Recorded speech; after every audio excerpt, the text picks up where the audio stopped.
O processo de impeachment da presidente do Brasil, Dilma Rousseff, no ano de 2016, se consolidou como um dos marcos das últimas décadas na política nacional. Após ser reeleita no fim de 2014 para o segundo mandato, Dilma conviveu com crises políticas e econômicas neste período à frente do país.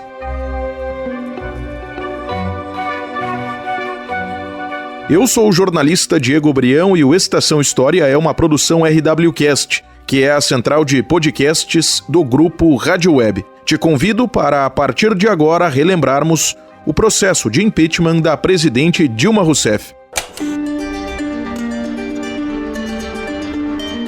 O anúncio do acolhimento do processo de impeachment, o voto que definiu na Câmara dos Deputados a abertura do processo e a leitura da sentença no Senado Federal.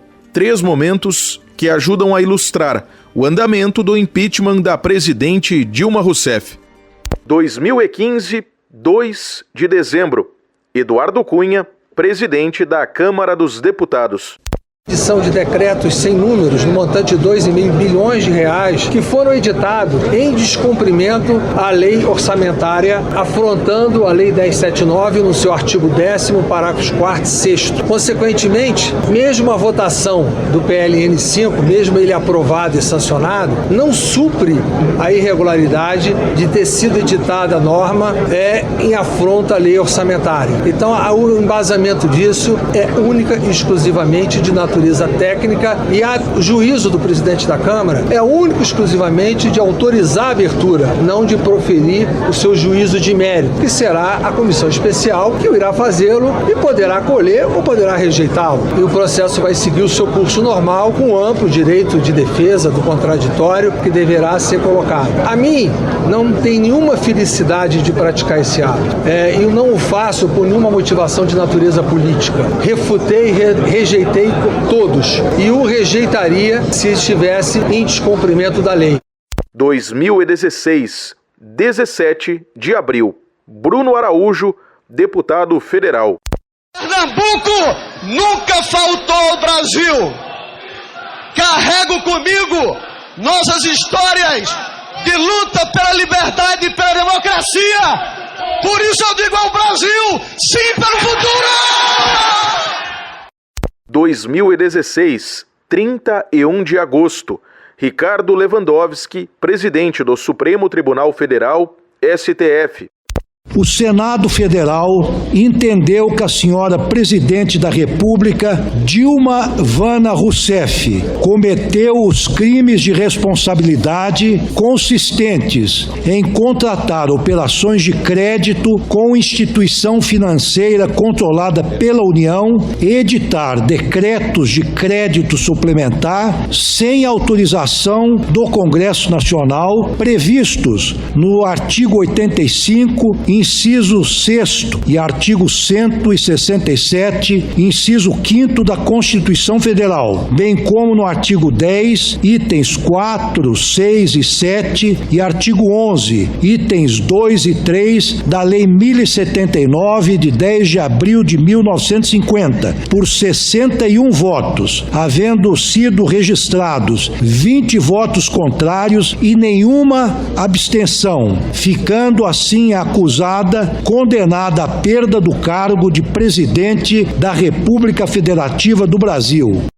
Dilma Rousseff se defendeu sobre o processo de impeachment inúmeras vezes. Em 12 de maio de 2015, após a realização da votação no Senado que a afastou do cargo provisoriamente, ela se posicionou sobre o andamento do julgamento, que seria concluído cerca de 3 meses depois, igualmente no Senado. Desde que fui eleita, parte da oposição inconformada pediu recontagem dos votos, tentou anular as eleições e depois passou a conspirar abertamente pelo meu impeachment. Mergulhar o país no estado permanente de instabilidade política, impedindo a recuperação da economia, com o único objetivo de tomar à força o que não conquistaram nas urnas. Meu governo tem sido alvo de intensa e incessante sabotagem. O objetivo evidente vem sendo impedir de governar e, assim, forjar o meio ambiente propício ao golpe. Quando uma presidente eleita é caçada sob a acusação de um crime que não cometeu, o nome que se dá a isto no mundo democrático não é impeachment, é golpe. Não cometi crime de responsabilidade. Não há razão para um processo de impeachment. Não tenho contas no exterior. Nunca recebi propinas. Jamais compactuei com a corrupção. Esse processo é um processo frágil, juridicamente inconsistente, um processo injusto, desencadeado contra uma pessoa honesta e inocente. Posso ter cometido erros, mas não cometi crimes. Estou sendo julgada injustamente por ter feito tudo o que a lei me autorizava a fazer. As origens do processo de impeachment da presidente Dilma Rousseff. De um lado, o início de o aprofundamento de uma crise econômica, que já começa um pouco no final do primeiro mandato da Dilma, com redução do valor das commodities, certo desequilíbrio das contas governamentais, que levaram já no início do segundo mandato a Dilma fazer algumas mudanças no Ministério da Economia, o que faz com que ela perda popularidade em relação aos grupos mais da sociedade civil, da esquerda, por ter uma política mais fechada, mais limitada do ponto de vista de gasto público. Ao mesmo tempo, isso não permitiu que ela ganhasse um apoio maior do mercado. Então, naquele momento, no início do seu segundo mandato, ela tem uma queda abrupta na sua avaliação em relação àquilo que levou ela à reeleição, que vai, digamos, assentar as bases para o descontentamento que leva depois ao processo. O segundo elemento, que foi uma novidade naquele momento na política brasileira, foi a contestação do resultado das eleições por parte do candidato derrotado, que entra com a ação no TSE propondo a nulidade das eleições, ou seja, digamos, também a manifestação de um descontentamento da oposição no sentido de não considerar legítimos os resultados da eleição. Rodrigo Stumpf Gonzalez, do Departamento de Ciência Política da Universidade Federal do Rio Grande do Sul, URGS, concedeu entrevista ao Estação História. Por que o processo de impeachment não foi travado ou arquivado? Uma certa resistência da Dilma de fazer o processo, digamos, de negociação no varejo, distribuição de recursos, a política mais clientelista que sustentou vários dos governos brasileiros da década de 80 para cá. Ela resistiu a isso, o que dificultou, em parte, a articulação política no Congresso, e, ao mesmo tempo, há um fator importante que foi, quando ela tenta corrigir esse processo, nomeando o Lula como seu ministro, e o Lula faria esse processo de negociação, houve uma interferência do STF, impediu a nomeação, uma liminar, e isso, mais ou menos, quebrou a possibilidade de articulação política da Dilma para a manutenção do mandato. Então, digamos, há tanto o fator, digamos, pessoal, como uma interferência externa, nesse caso, naquele caso, no clima da Lava Jato, tinha acabado de haver uma divulgação irregular de uma gravação feita com autorização do Sérgio Moro, que não tinha poderes para autorizar a gravar a presidente, mas ele divulgou a gravação, aquilo serviu de motivação para impedir a posse do Lula como ministro, e isso, mais ou menos, acabou desorganizando a alternativa de negociação política que poderia ter salvado o mandato da Dilma.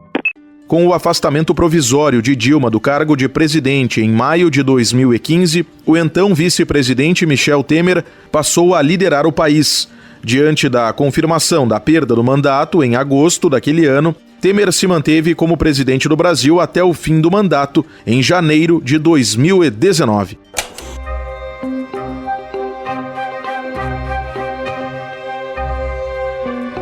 Este foi o Estação História de número 273. Origens das informações utilizadas ao longo desta edição.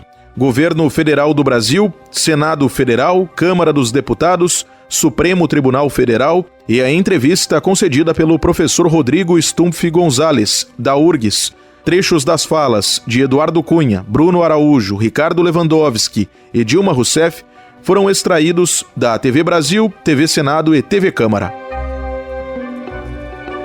Grupo Rádio Web, produção e apresentação Diego Brião, edição Mário Melo, coordenação da RWCast Rafaela Martinez, gerência de conteúdo Mariana de Freitas e direção de jornalismo Daniela Madeira. Nos principais agregadores de podcasts nas quartas-feiras é possível ter acesso às novas edições. Até a próxima recordação.